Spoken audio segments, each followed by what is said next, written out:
ఇది కేవలం సమాచారంగా మాత్రమే భావించండి. వైద్య నిపుణులను సంప్రదించండి. లివర్ పాడైపోతుందంటే ఫస్ట్ అందరూ ఆల్కహాల్ అనే అంటారు. ఐ థింక్ మన దేశంలో చూస్తే టూ మెయిన్ కాజెస్ ఏంటంటే ఆల్కహాల్ ఒకటి, రెండోది ఫ్యాటీ లివర్ డిసీజ్ అండి. ఆల్కహాల్ ఎప్పటి నుంచో ఎన్నో తరాల నుంచి been big source of liver problems. రీసెంట్గా ఇంక్రీజింగ్ ట్రెండ్ ఏంటంటే ఫ్యాటీ లివర్ డిసీజ్. ఏ స్టేజ్లో ఈ లివర్ ఇంకా పనికిరాదు, వేరే లివర్ పెట్టాలని డిసైడ్ అవుతారు? లివర్ ట్రాన్స్ప్లాంట్కి ఇండికేషన్స్ అంటే ఎప్పుడెప్పుడు లివర్ ట్రాన్స్ప్లాంట్ చేయాలంటే దే 3 బ్రాడ్ ఇండికేషన్స్ అండి అడల్ట్స్లో. ఇప్పుడున్న లేటెస్ట్ అడ్వాన్స్డ్ టెక్నాలజీ, ముఖ్యంగా star hospitals sir, what is the kind of technology we have? మీరు చెప్పినట్టు కరెక్టే. Liver has an unbelievable power to regenerate. Donor నుంచి 60 to 65% లివర్ తీసుకుంటాం.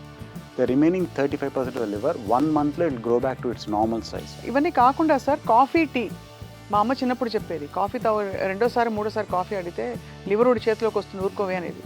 I think that is wrong. One of the biggest things that have come out is that black coffee.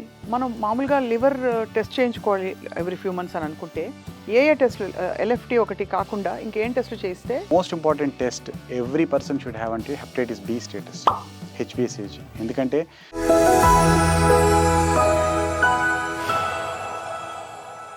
Hello and welcome to Sakshi life. హృదయాన్ని, గుండెని చాలా జాగ్రత్తగా కాపాడుకోవాలని అప్పుడు అనాదిగా మనం చెప్తూ వచ్చాం. కానీ కాలేయం పాత్ర చాలా కీలకం అని గ్రహించి గత 20-30 సంవత్సరాల్లో లివర్ కేర్ మీద విపరీతమైన ఫోకస్, ఎంఫసిస్ కనిపిస్తుంది. లివర్ ట్రాన్స్ప్లాంట్ కూడా ఒకప్పుడు చాలా కష్టతరం, ఇప్పుడు చాలా thanks to medical technology and great surgeons మనకి చాలా సరళతరం అయిపోయింది. అండ్ అంత భయపడాల్సిన అవసరం లేదని చెప్పి కూడా సర్జన్స్ మనకు చెప్తున్నారు. ఇవాళ we have with us a very very experienced liver transplant surgeon, lead surgeon from Star hospital advanced liver care centre నుంచి డాక్టర్ మెట్టు శ్రీనివాసరెడ్డి గారు ఉన్నారు. వారితో మాట్లాడదాం. చాలా ఇంట్రెస్టింగ్ విషయం ఏంటంటే, ఎన్నో ఏళ్ల క్రితం స్టేట్ ఎంసెట్ టాపర్గా వారి ప్రయాణాన్ని మొదలుపెట్టారు. అండ్ అక్కడి నుంచి ఒక లీడ్ లివర్ ట్రాన్స్ప్లాంట్ సర్జన్గా ఆయన ఎక్స్పీరియన్సెస్ ఏంటో తెలుసుకుందాం. సార్ నమస్కారం. నమస్కారం. Thank you for joining us ఇవాళ. సార్, లివర్ పాడైపోతుందంటే ఫస్ట్ అందరూ ఆల్కహాల్ అనే అంటారు. అదొక్కటేనా కారణం? ఇతరులకు కూడా, అంటే ఆల్కహాల్ తాగని వాళ్ళకు కూడా వస్తుంది లివర్ ప్రాబ్లం? ఐ థింక్ మన దేశంలో చూస్తే టూ మెయిన్ కాజెస్ ఏంటంటే ఆల్కహాల్ ఒకటి, రెండోది ఫ్యాటీ లివర్ డిసీజ్ అండి. ఆల్కహాల్ ఎప్పటి నుంచో ఎన్నో తరాల నుంచి been big source of liver problems. రీసెంట్గా ఇంక్రీజింగ్ ట్రెండ్ ఏంటంటే ఫ్యాటీ లివర్ డిసీజ్. ఇప్పుడు 10-12 years బ్యాక్ నేను ఫస్ట్ UK నుంచి వచ్చినప్పుడు ట్రాన్స్ప్లాంట్ చేస్తుంటే ఒక 20% ఫ్యాటీ లివర్ డిసీజ్ చేసేవాళ్ళం. ఇప్పుడు 50% of transplants are for fatty liver disease. So but alcohol has remained consistently 30 to 40% is for alcoholic liver disease అన్నమాట. So these two are the two main causes right now. Fatty liver disease అన్నది లేదు, ఆల్కహాల్తో సంబంధించిన cirrhosis లాంటి conditions అవన్నీ కూడా ఎంత మనకి దాన్ని రివర్స్ చేయగలుగుతున్నాం, లేదు అరెస్ట్ చేయగలుగుతున్నాం? యాక్చువల్లీ చాలా వరకు రివర్స్ చేయొచ్చు, as long as permanent damage అవ్వకముందు దాన్ని డిటెక్ట్ చేసి మనం తగిన ప్రికాషన్స్ తీసుకుంటే alcoholic liver disease, fatty liver disease completely reversible. There are so many patients బాగా సడన్గా చేసి వస్తారు. బిలిరుబిన్ 1 ఉండాల్సింది 25-30 ఉంటుంది. వాళ్ళందరికీ ఆల్కహాల్ కంప్లీట్గా స్టాప్ చేస్తే యాక్చువల్లీ కంప్లీట్లీ రికవరీ అయ్యే ఛాన్స్ ఉంది. కానీ ఒక స్టేజ్ దాటిన తర్వాత ఇట్ బికమ్స్ ఇర్రివర్సిబుల్ అనమాట. సో మనం ఫ్యాటీ లివర్, ఫైబ్రోసిస్, సిరోసిస్ అంటాం. ఇది బ్రాడ్గా 3 stages లివర్ డ్యామేజ్లో. ఫ్యాటీ లివర్లో మనం డైట్, ఎక్సర్సైజ్, ఆల్కహాల్ స్టాప్ చేస్తే it can completely get reversed. Fibrosis స్టేజ్కి వచ్చిన తర్వాత కంప్లీట్గా రివర్స్ అవ్వదు, కానీ ప్రోగ్రెషన్ స్టాప్ అవుతుంది మనం ప్రికాషన్స్ తీసుకుంటే. Once you reach cirrhosis stage then it's very difficult to reverse it. So in any of these stages liver transplant అనే ఒక చాలా మంచి ఆప్షన్ మనకు అవైలబుల్గా ఉంది. ఏ స్టేజ్లో ఈ లివర్ ఇంకా పనికిరాదు, వేరే లివర్ పెట్టాలని డిసైడ్ అవుతారు? సో లివర్ ట్రాన్స్ప్లాంట్కి ఇండికేషన్స్ అంటే ఎప్పుడెప్పుడు లివర్ ట్రాన్స్ప్లాంట్ చేయాలంటే దే 3 బ్రాడ్ ఇండికేషన్స్ అండి అడల్ట్స్లో. సో ఒకటేమో అనుకుంటే సిరోసిస్, బాగా damage. It need not be just alcohol or fatty liver disease. Virus infections వల్ల రావచ్చు. కొంతమందికి ఆటోఇమ్యూన్ లివర్ డిసీజ్ అంటే వాళ్ళ బాడీయే ఆ లివర్ని డ్యామేజ్ చేస్తుంది అనమాట. సో అలాంటి కేసులో కూడా ఒక స్టేజ్కి వచ్చిన తర్వాత లివర్ ట్రాన్స్ప్లాంట్ అసోర్ అవుతుంది. అయితే సిరోసిస్ ట్రాన్స్ప్లాంట్ చేయాలని లేదు. సిరోసిస్ తర్వాత దానివల్ల లివర్ డ్యామేజ్ వలన ఫంక్షన్ ఎఫెక్ట్ అవ్వాలి. సో దాన్ని డీకంపెన్సేటెడ్ సిరోసిస్ అంటారు. దానికి మన బ్లడ్ టెస్ట్ వల్ల, సిమ్టమ్స్ వల్ల, అంటే జాండిస్ కానీ, బ్లడ్ క్లాట్ అవ్వదు, కిడ్నీస్ ఎఫెక్ట్ అవుతాయి, లేకపోతే కోమాలోకి వెళ్తారు, ఇలాంటి సిమ్టమ్స్ ఉన్నప్పుడు మనం ట్రాన్స్ప్లాంట్ చేస్తాం అనమాట. అంటే పర్మనెంట్ డ్యామేజ్ అయిపోయిన లివర్ని రీప్లేస్ చేస్తున్నాం. రెండో ఇండికేషన్ ఏంటంటే ఎక్యూట్ లివర్ ఫెయిల్యూర్. అంటే కంప్లీట్లీ నార్మల్ పర్సన్ సడన్గా ఏదైనా ఇన్ఫెక్షన్ వచ్చి హెపటైటిస్ ఏ కానీ హెపటైటిస్ బి కానీ లేకపోతే సమ్టైమ్స్ పాయిజన్స్ కొన్ని మెడిసిన్స్ వల్ల లివర్ సడన్గా డ్యామేజ్ అయిపోయి patient can become very sick. అంటే సడన్గా జాండిస్ వచ్చి కోమాలోకి వెళ్ళిపోతారు. దాన్ని ఎక్యూట్ లివర్ ఫెయిల్యూర్ అంటారు. అలాంటి కేసెస్లో కూడా liver transplant is very effective in treating the patient. The best thing about liver transplant మేము విన్నది ఏంటంటే దట్ చిన్న లివర్ పీస్ ఉంటే కూడా అది గ్రో అవుతుంది అని. ఇప్పుడున్న లేటెస్ట్ అడ్వాన్స్డ్ టెక్నాలజీ ముఖ్యంగా star hospitals sir, what is the kind of technology we have to facilitate this better? So మీరు చెప్పినట్టు కరెక్టే. Liver has an unbelievable power to regenerate. You know ఇప్పుడు మనం లివింగ్ డోనర్ లివర్ ట్రాన్స్ప్లాంట్ చేస్తుంటే donor నుంచి 60-65% liver తీసుకుంటాం. The remaining 35% of the liver 1 monthలో it grow back to its normal size. So మన బాడీలో ప్రాబ్లీ స్కిన్కి తప్ప no other organ has that kind of regenerative capacity. So దానివల్ల ఏంటంటే ఒక అడ్వాంటేజ్ ఉంది, డిసడ్వాంటేజ్ ఉంది. డిసడ్వాంటేజ్ ఏంటంటే because liver has this ability మనకి సిమ్టమ్స్ త్వరగా రావు. సపోజ్ మనం somebody is drinking alcohol, symptoms ఏముండదు ఎందుకంటే liver keeps trying to recover, keeps recovering, at one point it will give up and then suddenly all the symptoms come అనమాట. And what are those symptoms? Symptoms basically jaundice కానీ, blood clot అవ్వదు, కడుపులో నీరు రావటం, కాళ్ళల్లో వాపులు రావటం, fluid overload అయిపోతుంది అనమాట. ఇంకా సీరియస్ కేసెస్లో బ్రెయిన్ స్లో అయిపోతుంది. Then you start becoming more and more sleepy, can go in to coma అనమాట. అదే కాకుండా liver is very central in our body and actually ప్రతి ఆర్గన్ మీద ఎఫెక్ట్ ఉంటుంది. సో లివర్ ఎఫెక్ట్ అయితే కిడ్నీస్ ఎఫెక్ట్ అవ్వచ్చు, kidney failure అవ్వచ్చు, lungs effect అవ్వచ్చు, మన ఆక్సిజన్ తీసుకునే కెపాసిటీ తగ్గిపోతుంది, హార్ట్ డ్యామేజ్ అవుతుంది లివర్ డిసీజ్లో, brain can get affected, blood clot అవ్వదు. సో దట్ వే అందుకనే liver is called the body. It produces lots of substances that are required for other organs. It clears lots of poisons అనమాట. మనం తిన్న దానిలో ఆహారంలో ఉన్న కానీ బ్యాక్టీరియా, టాక్సిన్స్ ఎన్నిటినో క్లియర్ చేస్తుంది. So it is central. పాపం చాలా పెద్ద పనే లివర్కి. లివర్ చాలా పెద్ద పని. మన హార్ట్ లాగా హార్ట్ ఏంటి జస్ట్ పంప్ చేస్తుంది, లంగ్స్ ఓన్లీ ఆక్సిజన్ ఎక్స్చేంజ్. కానీ liver does they say they got 100 to 200 functions లివర్కి, మనకు తెలిసినంత వరకు. ఇంకా మనకు తెలియని ఇంకొన్నాయి. కడావరిక్ ట్రాన్స్ప్లాంట్కి లైవ్ డోనర్కి ఏంటి ప్రధానమైన తేడా ఏమిటండి లివర్ ట్రాన్స్ప్లాంట్ చేసేటప్పుడు? సో కెడావరిక్ లివర్ ట్రాన్స్ప్లాంటేషన్ అంటే ఎవరన్నా యాక్సిడెంట్ అయ్యి కానీ, స్ట్రోక్ వచ్చి కానీ, బ్రెయిన్ డెత్ అయితే and if the other organs are working అంటే లివర్ బాగానే ఉంది అంటే దెన్ ఫ్యామిలీతో మాట్లాడి if the family agrees to donate then we proceed with cadaveric transplant. అంటే ఆ కెడావర్ లివర్ని రిట్రీవ్ చేసి దాన్ని సేఫ్గా ప్రిజర్వ్ చేసి పేషెంట్లో ట్రాన్స్ప్లాంట్ చేస్తాం. లివింగ్ డోనర్ లివర్ ట్రాన్స్ప్లాంటేషన్ అంటే ఫ్యామిలీ మెంబర్ ఎవరైనా వాళ్ళ లివర్లో ఒక పార్ట్ ఆఫ్ ద లివర్ ఇస్తే వాళ్ళ ఆపరేషన్ చేసి ఆ లివర్ తీసుకుని వెంటనే పేషెంట్లో పెడతాం. ప్రాబ్లం ఏంటంటే మన దేశంలో cadaveric transplantation numbers are very limited. ఎందుకంటే cadaver donation is very, government is doing a lot of work but still because of lack of that much awareness cadaver transplantation is very less in number. So always at hope brain dead అయినా మళ్ళీ తిరిగి వచ్చేస్తారని ఒక అది hope ఉంటుంది. But actually now with the kind of knowledge that we have, once somebody is declared brain dead the chance of they come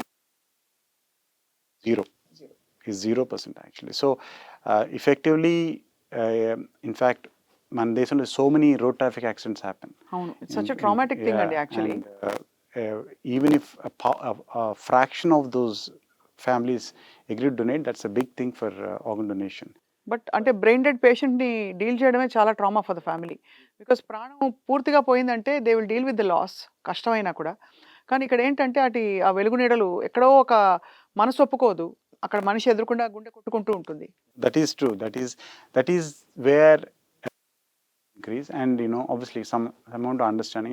It's a very difficult time for the family kuda. I mean it's not, there's no running away from it. It's a very traumatic time for the family. So మన దేశంలో ఇప్పుడు cadaver transplantation about only 20% are living donor transplantations. And difference ఏంటంటే obviously living donor transplantation is technically more complex.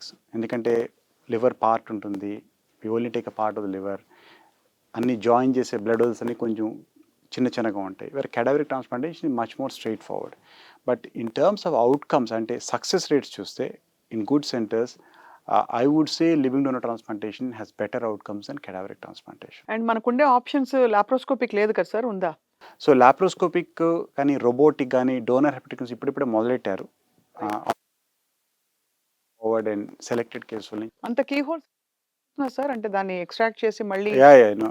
So donor operation ఒకటే చేస్తున్నారు ఇప్పుడు, but even then you will have to make a big cut below to take the liver out. అదే అది అది ఆ మాత్రం అయితే చేయక తప్పదు. అదైతే చేయాల్సింది. ఇప్పుడు ఇప్పుడు అపోహలు మొత్తం చాలా వరకు తొలగిపోయాయని చెప్పొచ్చు. I think situation is much better.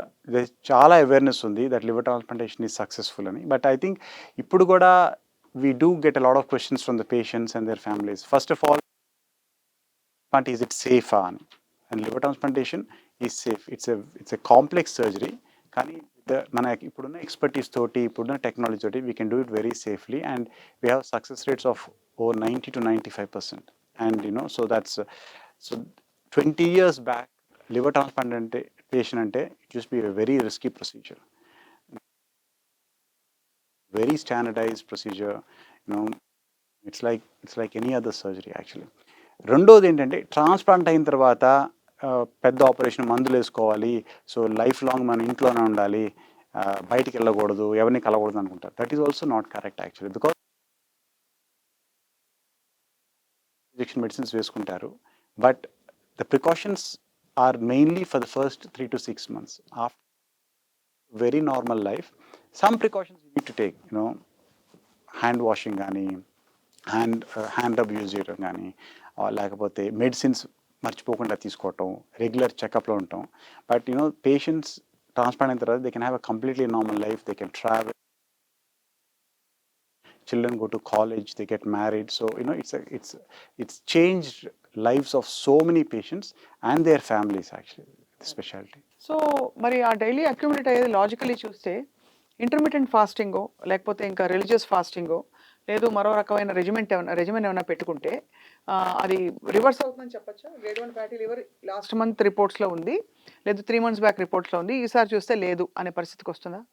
Completely possible. Grade 1 fatty liver, grade 2 fatty liver, even grade 3 fatty liver, if you మనం డయట్ కనుక కంట్రోల్ చేసి regular exercise, fatty liver can be కంప్లీట్గా రివర్స్ అయిపోతుంది. ఇన్ఫ్యాక్ట్ ఇప్పుడు మనం లివింగ్ డోనర్ ట్రాన్స్ప్లాంటేషన్ చేస్తున్నప్పుడు చాలామంది family donors వస్తారు, టెస్ట్లు చేసి almost all of them, lot of them will have, చాలామంది grade 1 fatty liver, grade 2 fatty liver ఉంటుంది. మనం ఏం చెప్తామంటే, ఏం పర్వాలేదు, మిగతా టెస్ట్లన్నీ బాగుంటాయి, ఒక 3-4 kgs వెయిట్ తగ్గండి, మళ్ళీ టెస్ట్ చేస్తాం. 3-4 kgs వెయిట్ తగ్గితే ఫ్యాటీ లివర్ క్లియర్ అయిపోతుంది, బ్యూటిఫుల్గా అయిపోతుంది liver. So that way fatty liver అనేది ఇట్ ఈస్ కంప్లీట్లీ రివర్సిబుల్. మోంజారోలు, ఒజంపిక్లు తీసుకుంటే ఫ్యాటీ లివర్ రివర్స్ అవుతుందండి వెయిట్ లాస్తో? సో ఇవన్నీ కొత్త మెడిసిన్స్, ఇంకా పూర్తిగా రీసెర్చ్ అవ్వలేదు. యాక్చువల్లీ ఎవ్రీ మంత్ ఇదేదో కొత్త సైడ్ ఎఫెక్ట్ వచ్చింది, తెలిసింది ఈ మెడిసిన్ గురించి అని చెప్తున్నారు. సో రైట్ నౌ కొంత రీసెర్చ్ అయితే ఉంది. మన ఎర్లీ ఫైబ్రోసిస్ ఉన్నప్పుడు, అంటే మన ఫ్యాటీ లివర్ నుంచి ఫైబ్రోసిస్కి వెళ్తున్న స్టేజ్లో ఈ ట్యాబ్లెట్ తీసుకుంటే కొంతవరకు రివర్సల్ అవుతుంది అని ఉంది. కానీ మనం ఏంటంటే, ప్రతి మెడిసిన్కి సైడ్ ఎఫెక్ట్స్ ఉంటాయి. సో ఆ సైడ్ ఎఫెక్ట్స్ ఏంటి, అది ఎంతవరకు టాలరబుల్, అది చూసుకోవాలన్నమాట. సో రైట్ నౌ ఇప్పుడు రీసెర్చ్ అంటే వెరీ ఫ్యూ పేషెంట్స్ అలాంటివి ప్రిస్క్రిప్షన్. అంటే అదే మెడనొప్పికి మా మంది వేస్తే మోకాలు నొప్పి వచ్చినట్టు ఒకదాన్ని ట్రీట్మెంట్ చేయడం పోయి ప్యాంక్రైటైటిస్ తెచ్చుకుంటే ఇబ్బంది. సో ఇవన్నీ కాకుండా సార్, కాఫీ, టీ, మా అమ్మ చిన్నప్పుడు చెప్పేది, కాఫీ రెండోసారి మూడోసారి కాఫీ అడిగితే లివర్ ఉడి చేతిలోకి వస్తుంది, ఊరుకోవే అనేది. నిజమేనా sir? Caffeine has a direct bad effect, ill effect? I think that is wrong. Wrong అంటే అదే ఆఫ్ కోర్స్, అంటే ఇవన్నీ నమ్మకాలతో వచ్చేసాయి. బట్ యాక్చువల్లీ ఇంట్రెస్టింగ్ ఏంటంటే, ఇప్పుడు one of the biggest things that have come out is that black coffee is good for your liver అని. Not many people understand why it is, but research ఏం చూపించారంటే, రెగ్యులర్గా black coffee తాగే వాళ్ళకి liver disease risk is low అని. నా అది black coffee మూలానా, లేకపోతే బ్లాక్ కాఫీ తాగే వాళ్ళ హ్యాబిట్స్, లైఫ్ స్టైల్ కొంచెం డిఫరెంట్ ఉంటుంది కంపేర్ టు అదర్ పీపుల్, అందుకని లివర్ డిసీజ్ తక్కువ వస్తుంది. అది ఇంకా that's still an area of research, but generally black coffee is suppose be good for your liver అన్నమాట. అండ్ ఇవన్నీ కాకుండా డయాబెటీస్కి అఫ్ కోర్స్ డైరెక్ట్ కనెక్షన్ ఉంది లివర్, కరెక్ట్, ఫ్యాటీ లివర్కు అని అంటారు కదా సార్. సో డయాబెటీస్కి లివర్కి ఉండే, అంటే what happens actually inside the body? ఇప్పుడు డయాబెటీస్, blood pressure, hyper tension, liver disease, ఇవన్నీ ఒక this is syndrome, metabolic X. Syndrome అంటారు. దానికి మేము రీసెంట్లీ దేవ్ చేంజ్ పేరు, ఇంతకుముందు non alcoholic fatty liver disease అనేవాళ్ళు, ఇప్పుడు మెటబాలిక్ అసోసియేటెడ్ లివర్ డిసీజ్ అంటున్నారు. వీటన్నిటిలో ఏంటంటే బేసికలీ ఇన్సులిన్ రెసిస్టెన్స్, అంటే మన బాడీ టిష్యూస్ ఆర్ నాట్, మన ఇన్సులిన్ ఈజ్, మనం తిన్నాం అనుకోండి, సో బ్లడ్ షుగర్ ఇంక్రీజ్ అవుతుంది. ఈ బ్లడ్ షుగర్ ఇంక్రీజ్ అయితే ఇన్సులిన్ ఇంక్రీజ్ అవుతుంది. ఇన్సులిన్ చేస్తుందంటే ఆ బ్లడ్ షుగర్ని సెల్స్లోకి పుష్ చేస్తుంది. అది ఎఫెక్ట్ అయినప్పుడు when that doesn't work well, then sugar levels ఎక్కువై they get accumulated in the liver. So దాని మూలాన డయాబెటీస్ ఉంటే liver disease is more likely. Similarly blood pressure ఎక్కువ ఉంటే liver disease more likely. Similarly, diabetes, blood pressure unte heart disease more likely, stroke is more likely, kidney disease is more likely. So these are all a syndrome, a group of symptoms annata. They all are categorized under metabolic associated liver disease.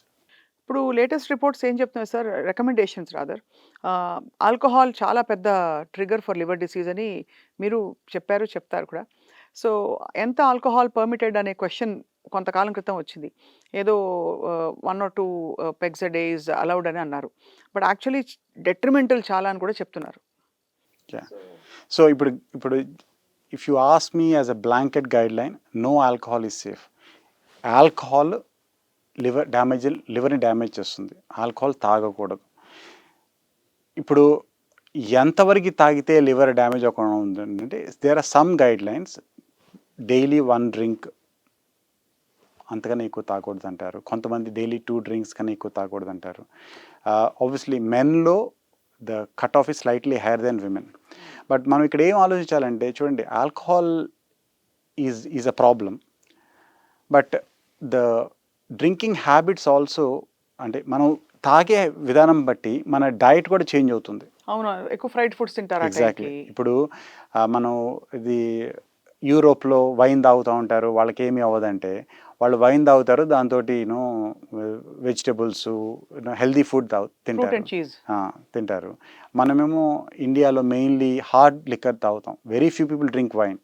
అందరూ whisky, బ్రాండీలా తాగుతారు. దాంతో fried peanuts ఇలాంటివి తింటారు, fried chicken తింటారు. So that is the problem. So not only are we మనం extra level stronger alcoholic drinks తాగుతున్నాం మన దేశంలో. సెకండ్, దానికి కొంతవరకన్నా డ్యామేజ్ తగ్గించడానికి కావలసిన హెల్తీ డైట్ మనం తీసుకోవట్లేదు. సో ఇది కాంబినేషన్, మనం high fat high calorie diet తీసుకుంటున్నాం, ఓ పక్కన ఆల్కహాల్ తాగుతున్నాం. సో బోత్ ఆఫ్ దెమ్ రెండు మంచిది కాదు లివర్కి. That is one of the major problems. మనం మామూలుగా లివర్ టెస్ట్ చేయించుకోవాలి ఎవ్రీ ఫ్యూ మంత్స్ అని అనుకుంటే, ఏ టెస్ట్లు, ఎల్ఎఫ్టీ ఒకటి కాకుండా ఇంకేం టెస్ట్లు చేస్తే యూ ఫీల్ దట్ మనం అర్లీగా ఏమైనా సిమ్టమ్స్ ఉంటే పసిగట్టచ్చండి sir? Most important test every person should have అంటే హెపటైటిస్ బి స్టేటస్, హెచ్బిఎస్ఏజీ. ఎందుకంటే హెపటైటిస్ బి ఇన్ఫెక్షన్ వల్ల లివర్ డ్యామేజ్, చాలా సీరియస్ లివర్ డ్యామేజ్ అవ్వచ్చు. గుడ్ థింగ్ ఏంటంటే we have a very effective vaccine. Hepatitis B vaccine తీసుకుంటే హెపటైటిస్ బి ఇన్ఫెక్షన్ వచ్చే ఛాన్సే లేదు. అందుకని ఇప్పుడు పిల్లలకి పుట్టంగానే హెపటైటిస్ బి వ్యాక్సిన్ ఇస్తున్నాం.